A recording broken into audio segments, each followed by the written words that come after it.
All right, I was asked how we warm up smaller portions of milk for a formula for the babies. Of course, it's still using the Reader's Edge, you know, the 2-to-1 formula on this with the gas drops. Okay, so what we're gonna do, I've already got it pre-made in here. So this is my little mixed up pre-made bottle that I just made this morning of formula. That's kept in the fridge, of course. It has this little thing on the side for the bottle warmer. It's just our bottle warmer here. I have a 4-ounce baby food jar, a 10 milliliter of the ring, the rubber that's like a circular ring syringe for feeding, and then of course the shortened miracle nipple. So I'm just gonna put some water in this. Water in here. Make sure my formula is all mixed up. And the baby I have right now is eating anywhere between 7 and 8 milliliters. I try not to get any bubbles in here. So I get her 8 milliliters because some of course will evaporate just a little bit.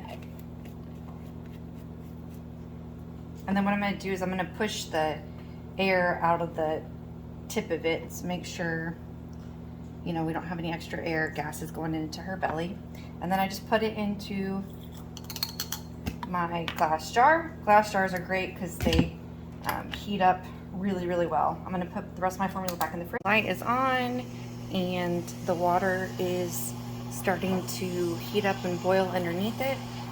Same thing would happen with a hot water bath. So you would just heat up the water in the microwave and then put the glass jar inside of the coffee mug that has the hot water in it if you wanted to. But you never ever want to microwave or directly heat formula up, or else it will break down the proteins necessary for the baby kitties.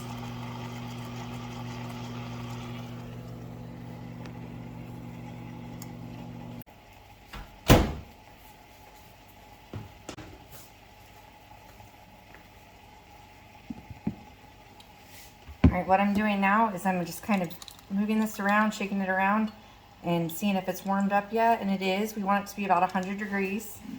You can see it's still boiling in here, but we don't want to make it where it's too hot. So we pull this back up, and what I like to do is I rinse this out. I put a little bit of water back into this because it's still boiling over here, and that way it kind of helps sterilize that jar too while we're working on it. And again, I'm putting that syringe and nipple together now, and I'm making sure there's no air bubbles in the end, and see how it went from a little over 8 milliliters to now it's just like 7 3/4. And that's it. Now I'm gonna go feed the baby.